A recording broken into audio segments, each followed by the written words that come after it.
Last summer, the Director of National Intelligence released a bombshell report that rocked the UFO community. It confirmed that vehicles of unknown origin and capability are operating on a reoccurring basis with seeming impunity and in restricted U.S. military airspace to boot. The report also cited 144 incidents since 2004 in which the U.S. military detected these enigmatic aircraft. And while the government is seemingly taking the issue seriously, there's one military branch that has seemed to have gone AWOL on the issue, the United States Air Force. Former Deputy Assistant Secretary of Defense Christopher Mellon joins us now to discuss. Christopher, thank you so much for joining the show. So, first of all, why do you think the Air Force is not really saying much about this? I mean, this seems to be pretty big news. Yeah, it's baffling. And from the beginning, it's been the U.S. Navy. It's been Navy videos. It's been Navy reports. They've been very quiet. There's been a traditional stigma in the Air Force. I think that's part of it. But this lack of responsiveness to this degree is rather baffling. And do you think, what do you think explains that silence? Is it just is there genuinely something that is being covered up, or is it a kind of bureaucratic, well, we don't have to be transparent with you, who are you, we're the government, that kind of thing? Yeah, so we don't know, but it does cause you to wonder if perhaps they're covering something up, because they released a report in 2015 identifying 1,800 incidents between 2010 and 2015 of unknown tracks of interest. Now this report comes forward and they seem to have virtually nothing to say and nothing to contribute. We know that F-15s have been scrambled. That's press reporting. We know that NORAD has hundreds of unknowns every year in the atmosphere and thousands in space. It's rather bizarre that they claim, the UAP task force, they're still trying to get information from the Air Force after all these months. Hey, Christopher, when did you first get interested in this issue? What was it that got you into it? I was a young boy and saw a home video that essentially a neighbor had made, and it showed a large UFO in broad daylight transiting through perfectly clear blue skies with just a few cumulus clouds. It went into one of those, disappeared, emerged out the other side, and it was stunning. I don't know what ever became of that, but that piqued my curiosity. So as the former Deputy Assistant Secretary of Defense, I think us average people believe that people like you that have had these positions should know what these things are and should know whether or not we've been visited by aliens and if we've got some of the bodies hiding in Nevada. So what is it? I mean, I know it's kind of laughable, but I mean, that's what we think. So who would know what these phenomenon are? If there is somebody in the government, would it be the Air Force? Is that why they're mum about it? Do you think, well, they know what's going on here, or who would know? That's a real possibility. And the sudden interest after a half a century of disinterest on the part of the American people, the American public, the sudden surge of interest from Congress has got them, it seems, in a very awkward position. And they seem to be struggling to determine what to say about it and how to say it and to whom. And why? Like, why? Where does this struggle come from? Undoubtedly, there are some classified sources that they're very skittish about, and so they have concerns about revealing that. I'm sure that's part of it. There's also traditional bureaucratic resistance in the Air Force to anything associated with this issue. For example, we have Air Force pilots flying in the same test ranges as Navy pilots. The Air Force pilots have better instrumentation. They're not reporting the UFOs that the Navy is seeing in the same places at the same general time.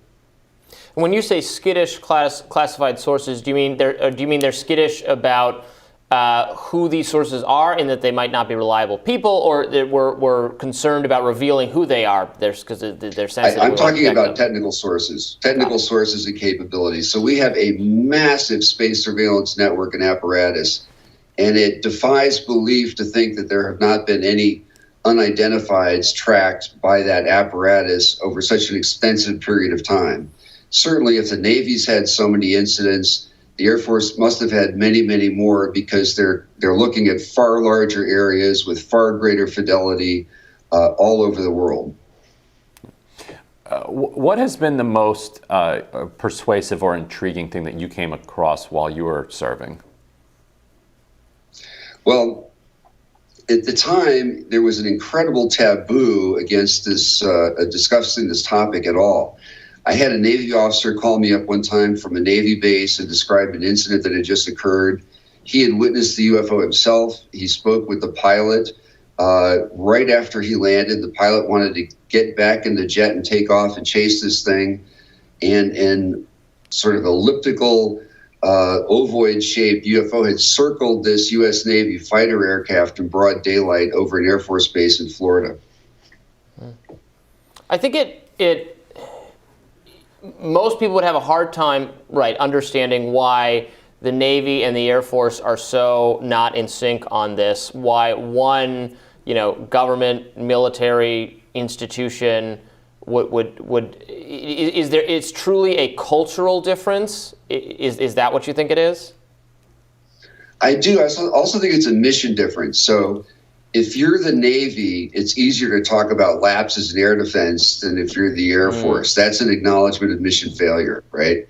So if we had the Air Force is going to be submarines, reporting sea creatures and the right.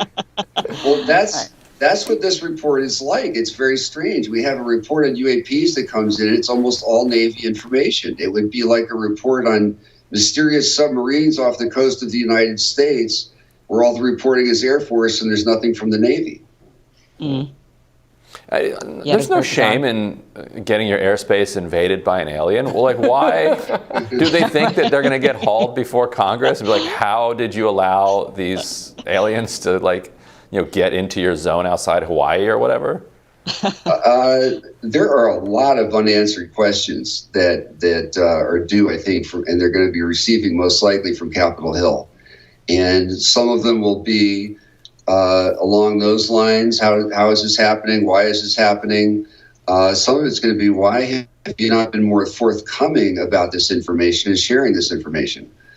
So I think there are quite a range of questions that remain unanswered. We're going to find out we were subsidizing the aliens. Yeah. We're authorizing NIH experiments there. Oh, is that what They were it is? trained at the School of These are Americas. lab creatures that are now super sophisticated. Well, imagine for a second that you do have something very sensitive that you're trying to conceal, and Congress is asking you for information about that general topic. You want to be responsive, but you also want to protect that information. How do you square that circle? Right, And you'd be so very I vague. think that's part of the problem they're confronted with. So can you tell us from your perspective, what's the chance that these unidentified aerial phenomenon, they are our own military, maybe our own secret weaponry, maybe being developed even in the private sector alongside the military? What are the chances it's a foreign military versus the chances that it's actual alien? Well, it's very interesting. The report submitted by the Director of National Intelligence said we see no evidence that's from a foreign government. None of the instances, the 144 incidents they identified, could be explained by U.S. classified research programs. So that leaves you wondering then what hypothesis best fits the facts. And frankly, the alien hypothesis fits the facts better than the alternatives. I'm afraid I have to say that. That's exciting. I know Robbie doesn't believe it, but Robbie? I'm not questioning our subject matter expert. I haven't seen any evidence, and I'm innately skeptical of it. But no, there it is. It's good to be skeptical. That's the appropriate position scientifically. We should be skeptical and continue to be. And again, if our subject matter expert thinks that's the most likely explanation, I want to hear that actually said rather than danced around and be like, well, we don't really know. Who knows what it could be? So I mean, the good news is, look, if it is alien, and we've been having these aliens visiting us for the last 20 years that we know of, that we have documentation of, probably much longer than that. If we go back to all of the people who've made claims, then they're benevolent, right? Or at least they're not hostile. Otherwise, they would have. Right, so there should. So to me, it's exciting. It's not something to fear. It's exciting, unless they're playing the long game and they're just waiting to attack us. They're like plotting out because they live 1,000 years. We only live like 70, and they live 1,000, and so they're waiting for their attack. I don't know, but otherwise, I think it's kind of exciting. I think they're probably messing with our elections. Maybe it's Well, them. This goes back to at least World War II, and the reason we're concerned about it from a national security standpoint is so much of this activity is in and around military training and operating areas and military facilities. If they were just cruising through national parks or something, we'd have a lot less concern. But in some cases, they're swarming Navy ships, they're swarming Air Force bases, they're interrupting planned training operations. So that's why it becomes a concern from a national security standpoint. Although some experts on this issue say that they believe that that if it is alien, that they're actually preventing us from using nuclear weapons, that these sightings began after we started testing nuclear weapons and deploying nuclear weapons, and that they are in fact, they know something about how that affects maybe space better than we do, and they're coming in to kind of prevent us from doing this. That's one of the theories that has been out there, that they've been disarming even nuclear weapons. Maybe they're saving us from ourselves. You're quite right. It's not just a theory. It's been testified to by numerous retired military officers, Air Force officers themselves. And yet, to my knowledge, Congress has never asked that question. That is hanging out there. It's a sensational claim. It should be easy to put it to rest one way or the other, but Congress has never asked the question.